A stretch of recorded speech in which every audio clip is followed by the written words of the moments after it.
Hello दोस्तों, नमस्कार। आप सभी का स्वागत है quest questions that will help you इस बैंक एग्जाम। यानी कि इस चैनल में आपको क्या क्या मिलेगा, तो सबसे पहले हम बता दें।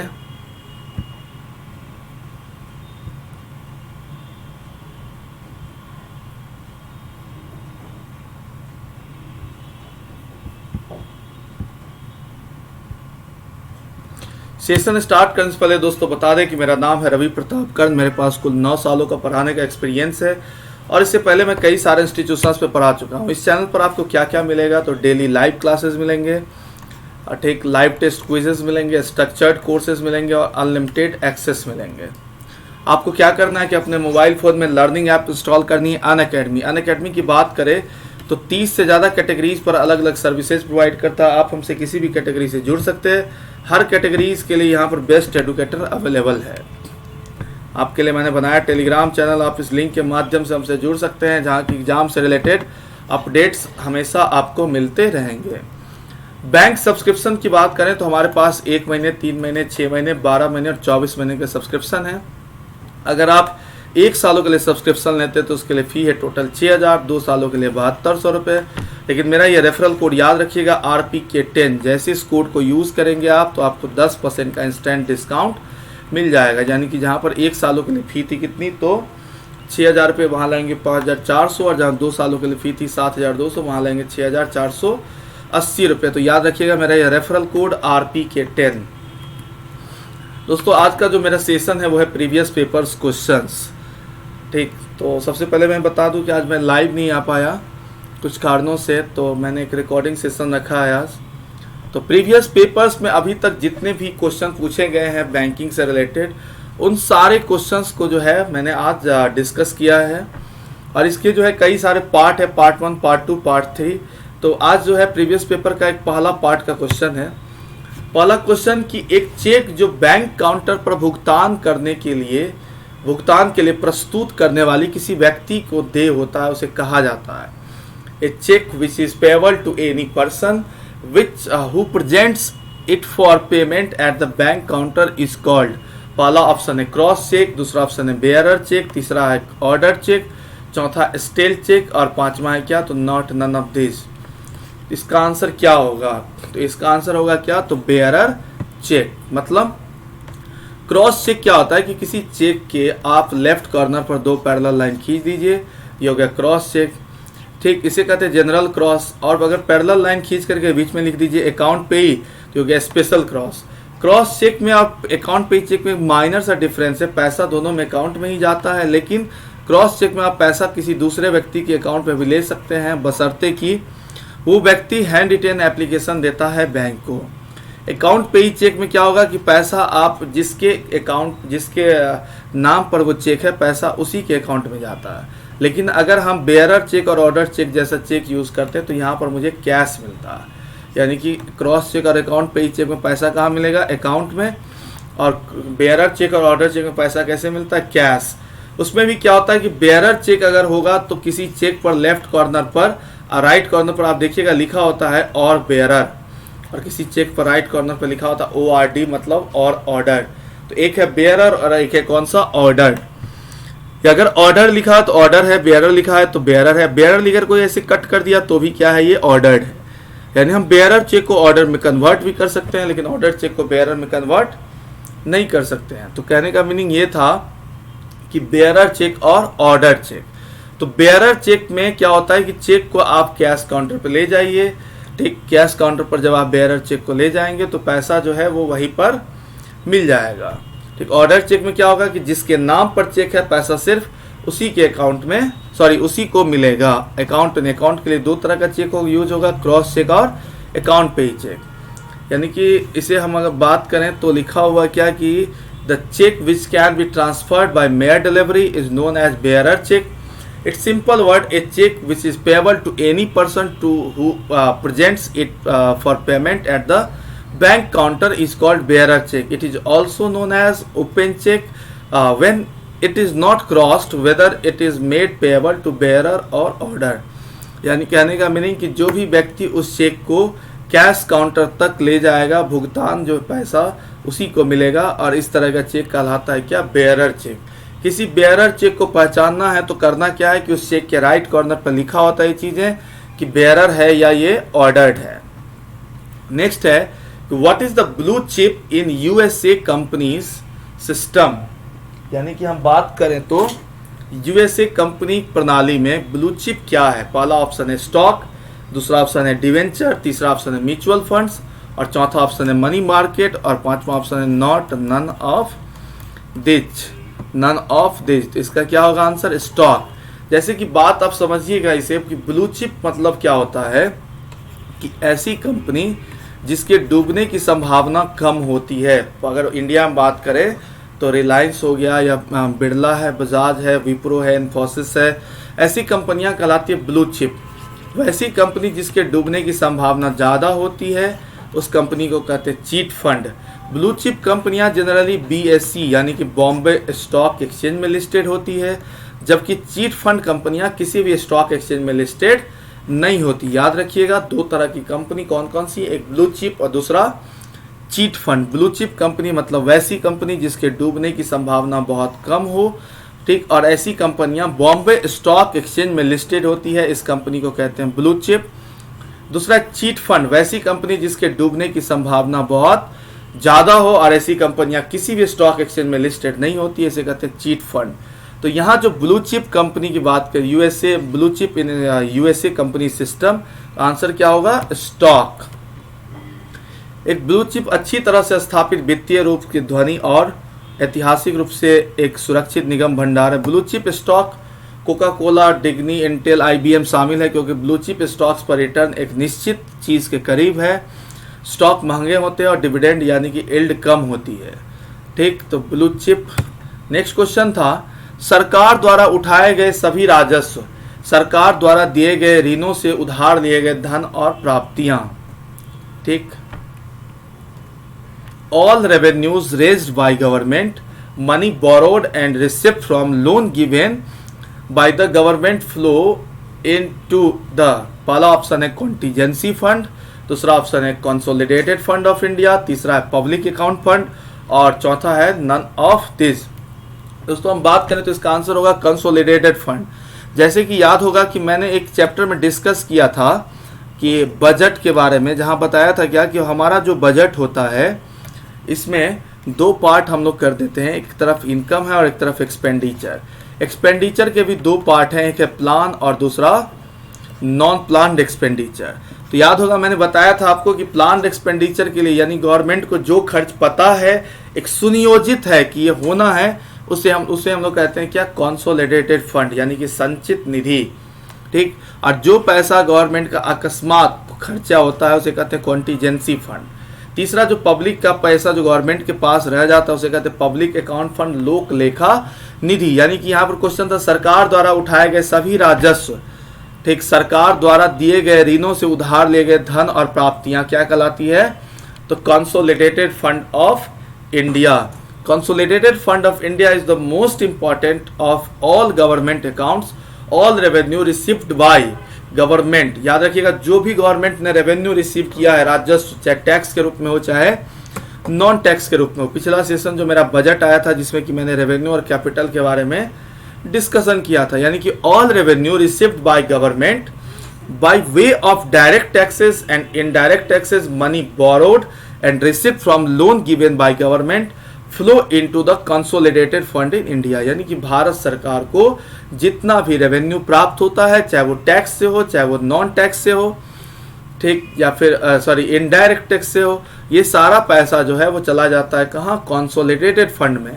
यानी कि मैंने आपको बताया क्या होता है कि सभी सरकारी खातों में भारत का समेकित कोष सबसे महत्वपूर्ण है। प्रत्यक्ष कर और अप्रत्यक्ष करों के माध्यम से सरकार द्वारा सभी राजस्व, उधार लिया हुआ धन और सरकार द्वारा दिया गया ऋणों की प्राप्तियों से भारत के समेकित कोष में प्रभावित होती है। यानी कि हम बात करेंगे तो भारत सरकार का जो बजट होता है जिसमें कि एक तरफ प्लानिंग होती है, मैंने बताया कि इनकम का, और दूसरे तरफ क्या होता है एक्सपेंडिचर का। एक्सपेंडिचर हमारा दो हो जाता है, प्लान नॉन प्लान इनकम भी दो हो जाता है, रेवेन्यू कैपिटल रेवेन्यू भी दो हो जाता है, टैक्स नॉन टैक्स टैक्स भी दो हो जाता है, डायरेक्ट और इनडायरेक्ट। इनडायरेक्ट टैक्सेस में कस्टम को हटाकर बाकी जितने भी टैक्स हैं सबको मिलाकर गवर्नमेंट ने बना दिया है क्या, तो जीएसटी, जिसको बोलते हैं गुड्स एंड सर्विसेज टैक्स।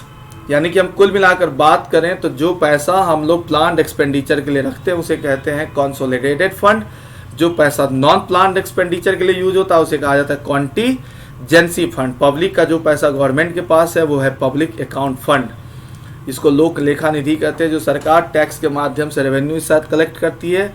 फिर अगर वो एक्सपेंडिचर नहीं हुआ तो पब्लिक अकाउंट फंड में चला गया। नॉन टैक्स रेवेन्यू जैसे कि चालान का पैसा, ये सब जितनी भी चीज़ें हैं सब चला जाता है कहाँ, पब्लिक अकाउंट फंड, रजिस्ट्री कराने का पैसा। तो नेक्स्ट क्वेश्चन क्या है, किस प्रकार के प्रत्यक्ष विदेशी निवेश में एक मूल कंपनी जमीन से नई परिचालन सुविधा का निर्माण करके एक विदेशी देश में एक नया उद्यम शुरू करती है। In which type of foreign direct investment a parent company start a new venture in foreign countries by constructing new operational facilities from the ground up. पहला ऑप्शन है ग्रीन फील्ड इन्वेस्टमेंट, दूसरा ऑप्शन है brown field investment, तीसरा option है FII, चौथा है none of this. तो इसका आंसर क्या होगा, तो FII, जिसको बोलते हैं हम लोग क्या, तो फॉरेन इंस्टीट्यूशनल इन्वेस्टमेंट। ठीक, यानी कि हम लोग बात करेंगे अगर, तो ग्रीन फील्ड एक निवेश, एक प्रकार का विदेशी प्रत्यक्ष निवेश FDI है, जिसमें एक मूल कंपनी एक अलग देश में सहायक कंपनी बनाती है जो जमीन में अपने संचालन का निर्माण करती है। आपको मैंने बताया था, जो मेरा पिछला सेशन था उसमें मैंने ये भी डिस्कस किया था कि जो हमारा फॉरेन इन्वेस्टमेंट है ये बेसिकली दो तरह का होता है। एक होता है FDI, जिसको बोलते हैं हम लोग फॉरेन डायरेक्ट इन्वेस्टमेंट, और एक होता है FII, जिसे कहते हैं हम लोग फॉरेन इंस्टीट्यूशनल इन्वेस्टमेंट। यानी कि जो कंपनियां हमारे देश में पहले से काम कर रही है, टाटा है, बिरला है, बजाज है, रिलायंस है, विप्रो है, इन्फोसिस है, इन कंपनियों के शेयर को अगर कोई विदेशी खरीदता है तो वो इन्वेस्टमेंट क्या है, तो FII, जिसे बोलते हैं हम लोग फॉरेन इंस्टीट्यूशनल इन्वेस्टमेंट। और अगर कोई विदेशी हमारे देश में पैसा इन्वेस्ट करता है जिससे कि भारत देश का अगर इंफ्रास्ट्रक्चर में कोई डेवलपमेंट हो तो ऐसा इन्वेस्टमेंट कहलाता है क्या, तो FDI। नेक्स्ट क्वेश्चन है, what is the first C stands for in CCI, A government agency. सरकारी एजेंसी CCI में पहला C स्टैंड क्या है। पहला ऑप्शन है क्रेडिट, दूसरा ऑप्शन है सेंट्रल, तीसरा ऑप्शन है कंपटीशन और चौथा ऑप्शन है कोर, पांचवा नन ऑफ दिस। इसका मतलब क्या होता है, कंपटीशन। यानी कि CCI का जो फुल फॉर्म होता है वो होता है कंपटीशन कमीशन ऑफ इंडिया, भारतीय प्रतिस्पर्धा आयोग कहते हैं इसे हम लोग। CCI का मतलब क्या होगा, तो the competition commission of India, CCI। ठीक, भारतीय प्रतिस्पर्धा आयोग। नेक्स्ट क्वेश्चन है कि हाल ही में भारतीय स्टेट बैंक, याद रखिएगा कि हाल ही में भारतीय स्टेट बैंक के नए प्रबंध निदेशक के रूप में किसे नियुक्त किया गया है। पहला ऑप्शन है रजनीश कुमार, दूसरा ऑप्शन है चल्ला श्रीनिविसलु शेट्टी और तीसरा ऑप्शन है कि अतानु कुमार, चौथा ऑप्शन है अजय त्यागी और पांचवा ऑप्शन है माइकल पात्रा। इसका जो सही आंसर है वो होगा चल्ला श्रीनिविसलु शेट्टी। यानी कि हम बात करें अगर, तो मंत्रिमंडल की नियुक्ति समिति ने भारतीय स्टेट बैंक के प्रबंध निदेशक के रूप में चल्ला श्रीनिवासलु शेट्टी को नियुक्त करने के लिए एक वित्तीय सेवा विभाग जिसको हम लोग बोलते हैं डिपार्टमेंट ऑफ फाइनेंशियल सर्विस के प्रस्ताव को मंजूरी दी है। यानी कि the appointment committee of cabinet has approved the proposal of department of the financial service for the appointing Challa Srinivasulu Setty as the managing director of the State Bank of India. यानी मंत्रिमंडल की नियुक्ति समिति ने भारतीय स्टेट बैंक के प्रबंध निदेशक के रूप में चल्ला श्रीनिवासलु शेट्टी को नियुक्त करने के लिए भारतीय या वित्तीय सेवा विभाग DFS के प्रस्ताव को मंजूरी दी है। नेक्स्ट क्वेश्चन है कि Bimal Jalan committee is constituted to look into. Bimal Jalan समिति का गठन किसकी निगरानी में किया जाता है। तो पहला ऑप्शन है इकोनॉमिक कैपिटल फ्रेमवर्क, दूसरा ऑप्शन है एक्सपेक्टेड कमिटी फ्रेमवर्क, तीसरा ऑप्शन है एक्सपेक्टेड कमिटी कैपिटल फ्रेमवर्क, चौथा ऑप्शन है इकोनॉमिक कमिटी फ्रेमवर्क और पांचवा ऑप्शन है नन ऑफ दिस। तो इसका आंसर जो होगा वो क्या होगा, economic capital framework. The reserve bank of India in consultation with the government constituted the committee led by central bank former governor Bimal Jalan to look into economic capital framework। भारतीय reserve bank ने भारत सरकार के परामर्श केंद्रीय bank के पूर्व governor Bimal Jalan की अगुवाई में एक समिति का गठन किया है जो उसके आर्थिक पूंजी ढांचे का जांच करेगी। नेक्स्ट क्वेश्चन है कि recently which private sector bank has launched cardless cash withdrawal facility from its ATM.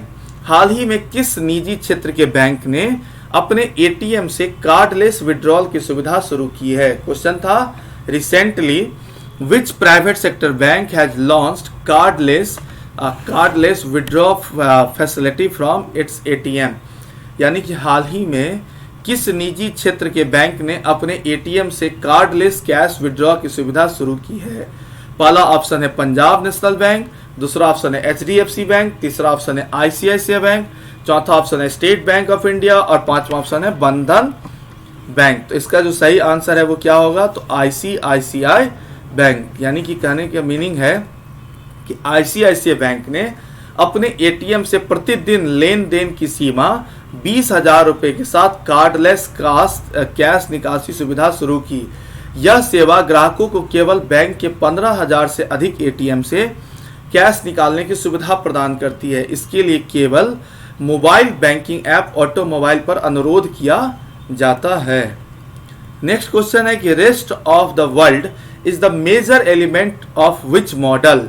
बाकी दुनिया किस मॉडल का प्रमुख तत्व है। पहला ऑप्शन है 2 सेक्टर मॉडल, दूसरा ऑप्शन है 3 सेक्टर मॉडल, तीसरा ऑप्शन है 4 सेक्टर मॉडल और पांचवा ऑप्शन है ऑल ऑफ द एबव और पांचवा नन ऑफ द एबव। यानी कहने का मीनिंग है कि बाकी दुनिया किस मॉडल का प्रमुख तत्व है, तो इसका ऑप्शन होगा 4 sector model. The 5 sector model at the financial sector to 4 sector model, thus the 5 sector model included household, याद रखिएगा household, firms, government, the rest of the world and the financial sector।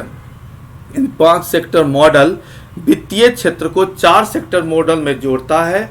इस प्रकार 5 क्षेत्र के model में परिवार, firm, सरकार, शेष विश्व और वित्तीय क्षेत्र शामिल है। नेक्स्ट क्वेश्चन है कि which year is set as the deadline by Securities and Exchange Board of India for the separation of the post of chairman and managing director of chief executive officers for 500 listed companies। यानी कि 500 सूचीबद्ध कंपनियों के लिए अध्यक्ष और प्रबंध निदेशक या मुख्य कार्यकारी अधिकारी पदों के पृथक्करण के लिए भारतीय प्रतिभूति एवं विनिमय बोर्ड द्वारा समय सीमा किस वर्ष निर्धारित की जाती है। पहला ऑप्शन है अप्रैल 2022, दूसरा ऑप्शन है अप्रैल 2021, तीसरा ऑप्शन है अप्रैल 2020, चौथा ऑप्शन है अप्रैल 2023 और पांचवा ऑप्शन है अप्रैल 2024। तो इसका सही आंसर क्या होगा, तो अप्रैल 2022। यानी कि भारतीय प्रतिभूति और विनिमय बोर्ड द्वारा 500 सूचीबद्ध कंपनियों के लिए अध्यक्ष और प्रबंध निदेशक या मुख्य कार्यकारी अधिकारी के पदों के पृथक्करण के लिए समय सीमा अप्रैल 2022 निर्धारित की गई है। इस नियम का पालन अप्रैल 2022 तक किया जाना है। नेक्स्ट क्वेश्चन है कि who is the chief executive officers of Indian post payment bank. Bharat का मुख्य कार्यकारी अधिकारी भुगतान कौन है।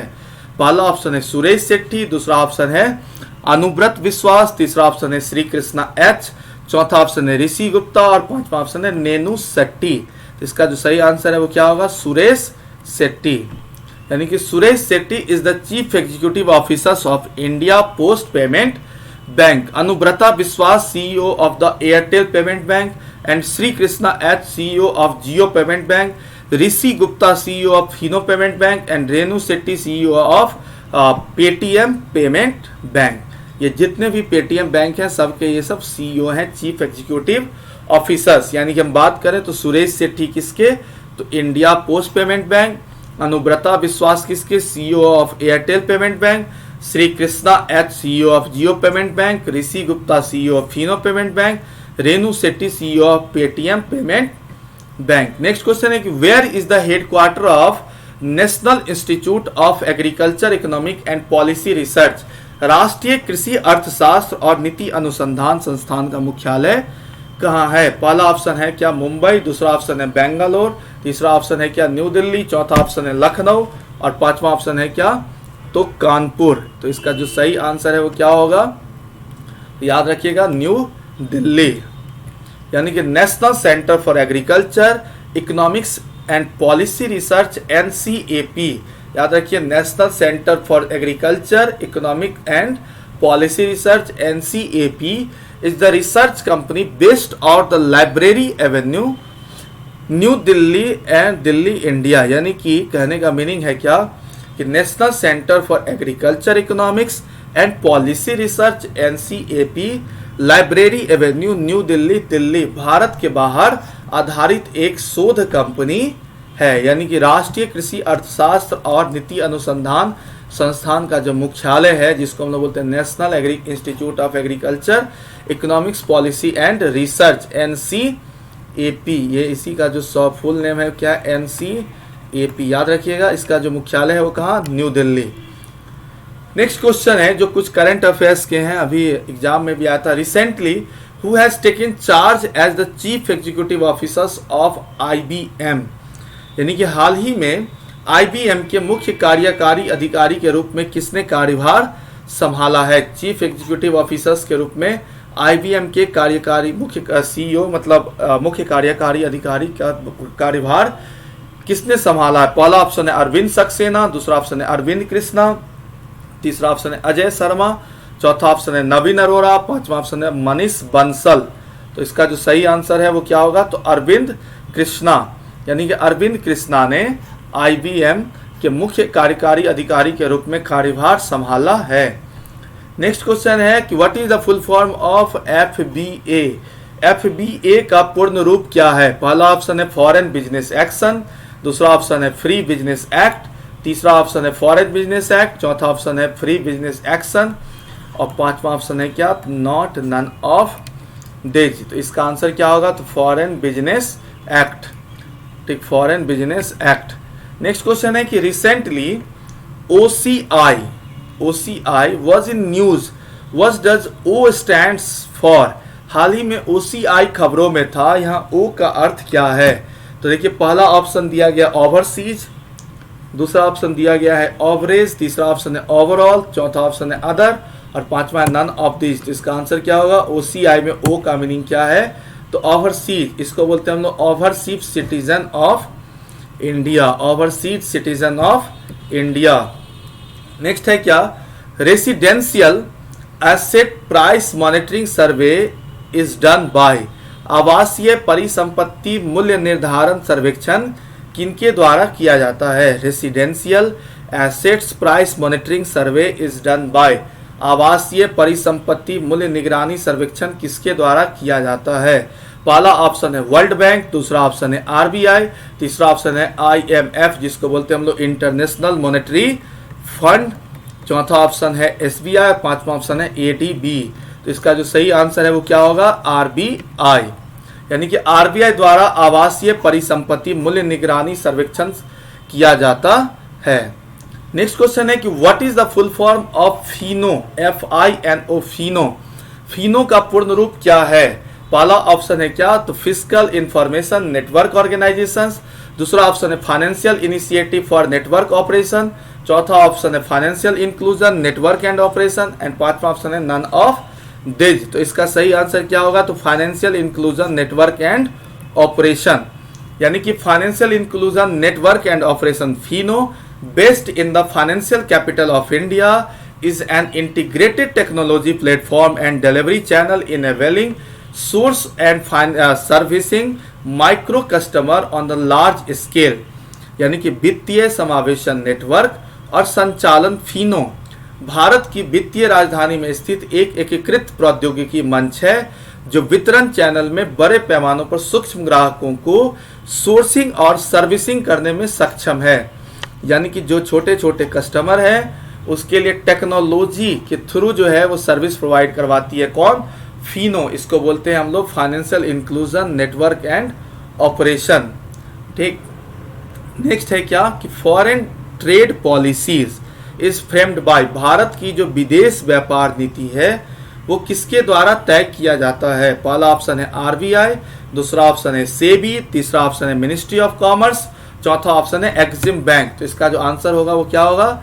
तो मिनिस्ट्री ऑफ कॉमर्स, इसका मतलब हो गया गवर्नमेंट ऑफ इंडिया। भारत की जो विदेश व्यापार नीति है वो वाणिज्य मंत्रालय द्वारा तैयार की जाती है। ठीक, आप लोग मुझे कमेंट बॉक्स में बताइएगा जरूर कि फॉरेन ट्रेड पॉलिसी वर्तमान में कितने ईयर का है और कहां से कहां तक के लिए चल रहा है। ठीक, नेक्स्ट क्वेश्चन है कि which is true about bank rate, bank दर के बारे में कौन सा सही है? पहला ऑप्शन है free to fluctuate according to the force of demand and supply, मांग और आपूर्ति की ताकतों के अनुसार उतार और चढ़ाव। दूसरा ऑप्शन है set by the reserve bank of India, भारतीय रिजर्व बैंक द्वारा निर्धारित। तीसरा ऑप्शन है कि set by the reserve bank of India as directed by the union ministry of finance, भारतीय रिजर्व बैंक द्वारा केंद्रीय वित्त मंत्रालय के निर्देशानुसार निर्धारित करें, या set by reserve bank of India directed by Indian bank association, भारतीय बैंक संघ द्वारा निर्देशित, भारतीय रिजर्व बैंक द्वारा निर्धारित। तो इसका जो सही आंसर होगा वो होगा set by the reserve bank of India. जैसे कि मैंने आप लोगों को बताया था बैंक रेट के बारे में क्या होता है, जैसे सपोज कर लीजिए कि ये है आरबीआई, ठीक, और दूसरा है कॉमर्शियल बैंक। यहाँ पर क्या होता है कि आरबीआई कॉमर्शियल बैंकों को लॉन्ग टर्म के लिए लोन देती है, जिस रेट पर वो रेट होता है बैंक रेट। शॉर्ट टर्म के लिए देती तो हो जाता है रेपो रेट, वर्तमान में कितना परसेंट है? 4.25%, जो कि डिसाइड कौन करती है? आरबीआई। लेकिन पहला ऑप्शन देखिए ये होगा नहीं, दूसरा हो जाएगा। तीसरा option set by the reserve bank of India and directed by the union ministry of finance, ये भी नहीं होगा, ये इसे पूरा आरबीआई ही बनाती है, और डायरेक्टेड भी कौन करती है? तो आरबीआई। नेक्स्ट है कि set by the reserve bank of India directed by the Indian bank association, ये भी नहीं होगा क्योंकि इसे आरबीआई बनाती है कमर्शियल बैंक के लिए और आरबीआई इसको रेगुलेट करती है। तो हम लोग बैंक रेट किसे कहेंगे?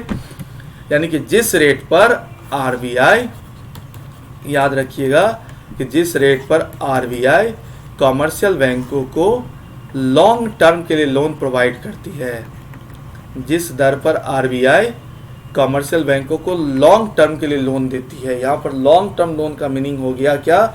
तो 91 दिन से 364 दिन। अगर शॉर्ट टर्म देता तो 2 दिन से 90 दिन, जो कि रेपो रेट कहलाता। यहाँ पर क्या है? तो long term loan, long term का मतलब हो गया 91 दिन से 364 दिनों के लिए लोन देगा, और जिस रेट पर देगा वही रेट क्या है?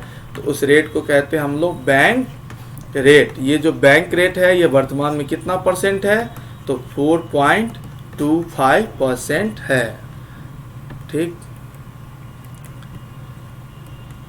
थैंक यू दोस्तों। अगर ये मेरा सेशन आपको पसंद आया तो आप जाइएगा यूट्यूब चैनल पर, चैनल को जरूर सब्सक्राइब करिएगा। क्वेस्ट, याद रखिएगा चैनल को सब्सक्राइब करिएगा, क्वेस्ट अनअकैडमी, और चैनल पर अच्छा सा कमेंट करिएगा, लोगों को बताइएगा इसके बारे में। और याद रखिएगा जो मेरा जो टेलीग्राम ग्रुप है उसका नाम है क्या? तो उस चैनल का मेरा जो टेलीग्राम ग्रुप है उसका नाम है जीए बाय रवि प्रताप कर्ण। आप इस ग्रुप पे ऐड हो जाइए, जिससे कि जितने भी हमारे सेशन हैं वो सेशन आपको मिलते रहेंगे। और साथ ही साथ हम आपको बता दें कि अगर आप सब्सक्रिप्शन लेना चाहते हैं तो अपने मोबाइल फ़ोन में अनअकैडमी लर्निंग ऐप इंस्टॉल करिए, फिर मैनेज गोल में जाइए, बैंक एसएससी सेलेक्ट करिए, और वहाँ पर आप कोड डालिएगा RPK10, और ये कोड जैसे ही आप डालेंगे तो आपको 10% तक का इंस्टेंट डिस्काउंट मिल जाएगा। तो याद रखिएगा मेरा जो कोड है वो है RPK10। अभी कोविड-19 के समय में बात करें तो सबसे अच्छा जो पढ़ने का माध्यम है वो है ऑनलाइन स्टडी, और इसके लिए बेस्ट प्लेटफॉर्म हम लोग को देती है कौन है? तो अनअकैडमी। इवन आप बात करें तो बैंक के अलावा भी आप BPSC, UPSC, railway, state PCS, हर एक तरह के कैटेगरीज यहाँ पर अवेलेबल है, आप सबका सब्सक्रिप्शन ले सकते हैं। वही करना है आपको कि सबसे पहले अपने मोबाइल फ़ोन में एक लर्निंग ऐप इंस्टॉल करनी है, अनअकैडमी। वहाँ पर जाना है मैनेज गोल में जाकर के आपको सेलेक्ट करना है bank, SSC, railway, BPSC, UPSC, CTET, TET, ठीक, स्टेट पीसीएस। और मेरा ये रेफरल कोड जरूर याद रखिएगा, RPK10। जैसे इस कोड को आप यूज़ करेंगे तो आपको 10% तक का इंस्टेंट डिस्काउंट मिल जाएगा। ठीक, थैंक यू सो मच। मिलते हैं हम फिर से कल अगले सेशन में 8:30 बजे। तो याद रखिएगा कि हम लाइव आएंगे 8:30 बजे। आज मेरा रिकॉर्डिंग सेशन था, यानी कहने का मीनिंग क्या है कि आज मैं लाइव नहीं आ पाया, लेकिन मैं लाइव भी आऊँगा कल से। तो कल से फिर से आप लोग आ जाइएगा 8:30 बजे। और जितने भी मैंने RRBs के सिलेबस आपको से पहले ही डिस्कस कर लिया है, चाहे व्हाट इज़ बैंक हो, टाइप्स ऑफ बैंक हो, हिस्ट्री ऑफ बैंक हो, RBI हो, इन्फ्लेशन हो, या फिर नेगोशिएबल इंस्ट्रूमेंट हो, बैंकिंग कंप्यूटराइजेशन हो, डिजिटलाइजेशन हो, इंडियन बजटरी सिस्टम हो, money market, capital market, international financial institutions हो, वर्ल्ड बैंक हो, IMF हो, सोशल वेलफेयर स्कीम हो, सामाजिक कल्याणकारी योजनाएं हो, फॉरेन एक्सचेंज हो या फॉरेन ट्रेड हो, या फिर हम बात करें अगर तो फाइनेंशियल इंक्लूजन हो, या सेगमेंटेशन ऑफ बैंकिंग हो हमारा, या इंटरनेशनल फाइनेंशियल इंस्टीट्यूशंस हो। हर एक बैंकिंग के टॉपिक, इवन मनी भी, हर एक बैंकिंग के टॉपिक को हम लेकर के आएंगे इस चैनल पर। चैनल का नाम जरूर याद रखिएगा, क्वेस्ट। और आप जा कर के यूट्यूब पर जाइए, क्वेस्ट चैनल को सब्सक्राइब कर दीजिए, अपने दोस्तों को बताइए और बेल आइकन जरूर हिट कर लीजिएगा, जिससे क्या होगा कि मेरी हर एक क्लास का सब्सक्रिप्शन का जो नोटिफिकेशन है वो आपको मिलता रहेगा। Thank you so much.